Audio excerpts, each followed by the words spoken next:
होली का नाम सुनते ही क्या याद आता है? रंग, गुलाल, दोस्तों के साथ मस्ती, है ना? लेकिन सोचिए, अगर किसी जगह के लिए यही त्योहार साल का सबसे खौफनाक वक्त बन जाए, एक ऐसा समय जब खुशियों की जगह डर ले लेता हो और हवा में गुलाल की जगह चीखें गूंजती हों। चलिए, आज एक ऐसी ही अजीब और डरावनी हकीकत को जानते हैं। एक ऐसा त्योहार जो शिकार करता है नई नवेली दुल्हनों का, जहां सुहागन होना मतलब मौत को सीधा सीधा बुलावा देना। आज हम एक ऐसी ही गांव की कहानी में उतरने वाले हैं जहां होली रंगों से नहीं बल्कि खून से खेली जाती है। तो सवाल ये है कि इस गांव में डर की जड़ें आखिर कितनी गहरी हैं? देखिए, यहाँ होली से जुड़े कुछ ऐसे नियम है ना जो किसी के भी होश उड़ा दें। और ये सिर्फ कोई रीति रिवाज नहीं है, बल्कि ये जिंदा रहने के लिए बनाए गए कानून हैं। देखिए, इस गांव में अगर जिंदा रहना है तो नियम एकदम साफ है और बहुत सख्त। हर नई दुल्हन को होली शुरू होने से पहले ही गांव छोड़कर जाना पड़ता है। और वो वापस कब आ सकती है? त्योहार खत्म होने के पूरे 1 हफ्ते बाद। इतना ही नहीं, इस दौरान शादी का जिक्र करना तक मना है। ये एक ऐसा डर है जिसने पूरे गांव को अपनी मुट्ठी में जकड़ रखा है। अब इस डर की गहराई को समझने के लिए ना बस ये एक लाइन ही काफी है। गांव की ही एक औरत का कहना है, अभी तो शादी का नाम लेना भी ना मौत को अपने घर पर दावत देना है। सोचिए जरा, जिस शब्द में जिंदगी की सबसे बड़ी खुशी होनी चाहिए, वो यहाँ मौत का दूसरा नाम बन चुका है। और ये कोई अंधविश्वास नहीं है, ये एक कड़वी हकीकत है जो हर साल खुद को दोहराती है। और इसी खौफ के बीच कहानी में आते हैं सुप्रिया और गौरव, एक ऐसा जोड़ा जो इस गांव के खौफनाक राज से बिल्कुल अनजान है और जिनका आना इस सोए हुए श्राप को फिर से जगाने वाला था। तो होता ये है कि सुप्रिया और गौरव ने भागकर शादी की होती है और वो अपनी दोस्त नंदिनी को एक सरप्राइज देना चाहते थे।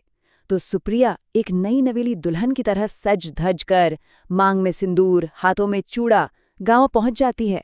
उन्हें बेचारे क्या पता था कि उनका ये प्यार भरा सरप्राइज उन्हें सीधे मौत के कुएं में धकेल रहा है। ये जो फर्क है ना, वो बहुत साफ है। एक तरफ सुप्रिया और गौरव सोच रहे थे कि ये एक खुशनुमा सरप्राइज होगा, लेकिन गांव वालों के लिए उनका आना एक भयानक अपशगुन था। जहां वो दोस्तों के साथ जश्न मनाने आए थे, वहीं गांव वालों के लिए ये मौत को बुलावा था और उनकी ये त्योहारी छुट्टी अब एक खौफनाक रात में बदलने वाली थी। तो जब गांव वाले उन्हें जाने के लिए कहते हैं तो वो मान भी जाते हैं, लेकिन यहीं पर कहानी पलट जाती है। जैसे ही गौरव गाड़ी स्टार्ट करने की कोशिश करता है, गाड़ी स्टार्ट ही नहीं होती। उन्होंने एक लोकल मैकेनिक को फोन भी किया, पर उसने भी रात में आने से साफ मना कर दिया। अब देखिए, उनके पास कोई चारा नहीं था। उन्हें उसी श्रापित रात को उसी गांव में रुकना पड़ा। ऐसा लग रहा था मानो किस्मत ने उनके भागने के सारे रास्ते ही बंद कर दिए हों। और बस यहीं से असली खौफ का खेल शुरू होता है। जैसे जैसे रात गहरी होती है, वो बुरी आत्मा, जिसका नाम लेने से भी पूरा गांव कांपता था, वो जाग उठती है। और उसका निशाना बन चुकी थी सुप्रिया। ये सब इतनी तेजी से हुआ कि किसी को संभलने का मौका तक नहीं मिला। आधी रात को गौरव को अचानक पायल की आवाज सुनाई देती है। वो पलटकर देखता है तो बिस्तर खाली था, सुप्रिया वहां नहीं थी। वो घबराकर उसे ढूंढने बाहर निकलता है और वहां जो वो देखता है वो उसकी रूह कंपा देता है।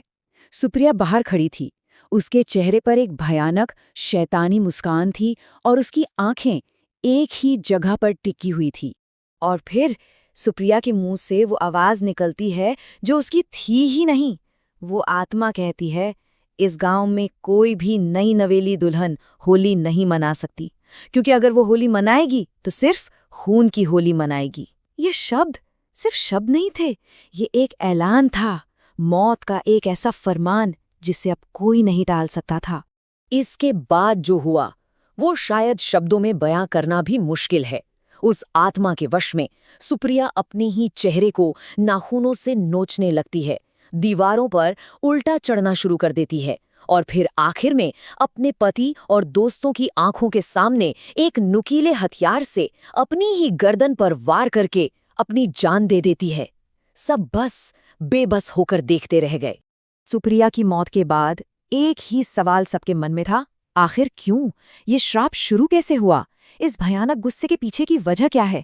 तो चलिए अब हम उस कहानी को जानते हैं जिसकी वजह से ये पूरा का पूरा गांव हमेशा के लिए श्रापित हो गया। ये कहानी है रूपा की, गांव की एक बहुत ही खूबसूरत लड़की, बिल्कुल अपने नाम की तरह रूपवती। वो गांव के ही एक लड़के अमन से बेहद प्यार करती थी और होली के बाद दोनों शादी करने वाले थे, सपने देख रहे थे। मतलब वो एक आम लड़की थी जिसके सपने बहुत बड़े नहीं थे, बस प्यार और खुशियों से भरे थे। लेकिन उसकी ये खुशी गांव के ही एक लड़के मनोज को देखी नहीं गई। मनोज रूपा को एक तरफा चाहता था। उसने रूपा और अमन के प्लान के बारे में रूपा के घर वालों को सब बता दिया। नतीजा, रूपा को घर में कैद कर दिया गया। और फिर आया होली का वो मनहूस दिन, जब रूपा ने मनोज को ठुकरा कर एक थप्पड़ मारा तो उस हैवान ने गुस्से में रूपा को पानी के टब में डुबोकर मार डाला। ये स्लाइड उस पूरे झगड़े के जड़ को दिखाती है। एक तरफ थी रूपा की एक सीधी साधी सी इच्छा, अमन से शादी, और दूसरी तरफ थी मनोज की खतरनाक जिद, मेरी नहीं तो किसी की नहीं। और बस इसी जिद ने एक खूबसूरत प्रेम कहानी को एक खौफनाक अंत दे दिया। रूपा की मौत सिर्फ एक हत्या नहीं थी, वो एक ऐसे श्राप की शुरुआत थी जो आज भी उस गांव को अपनी गिरफ्त में लिए हुए है। एक ऐसा श्राप जिसे तोड़ना नामुमकिन सा लगता है। ऐसा नहीं है कि गांव वालों ने कोशिश नहीं की, उन्होंने बहुत कोशिश की। पता नहीं कितने पंडितों और साधुओं को बुलाया गया ताकि रूपा की आत्मा को शांति मिल सके, उसे मुक्त किया जा सके। लेकिन उसका गुस्सा, उसका दर्द इतना ज्यादा है कि आज तक कोई भी उसे काबू नहीं कर पाया। उसकी आत्मा अब बहुत ज्यादा शक्तिशाली हो चुकी है और इसीलिए रूपा की आत्मा हर होली पर सिर्फ नई नवेली दुल्हनों को ही अपना निशाना बनाती है। दुल्हन क्यों? क्योंकि दुल्हन उस खुशी का प्रतीक है जो उससे छीन ली गई थी। और होली क्यों? क्योंकि होली वो दिन था जब उसकी बेरहमी से हत्या हुई थी। वो बस ये पक्का करना चाहती है कि जो खुशी उसे कभी नहीं मिली, वो इस गांव में किसी और को भी नसीब ना हो। और आखिर में ये है रूपा की आत्मा के अंतिम शब्द, जो खुशी मुझे नहीं मिली वो किसी और को भी नहीं मिलेगी।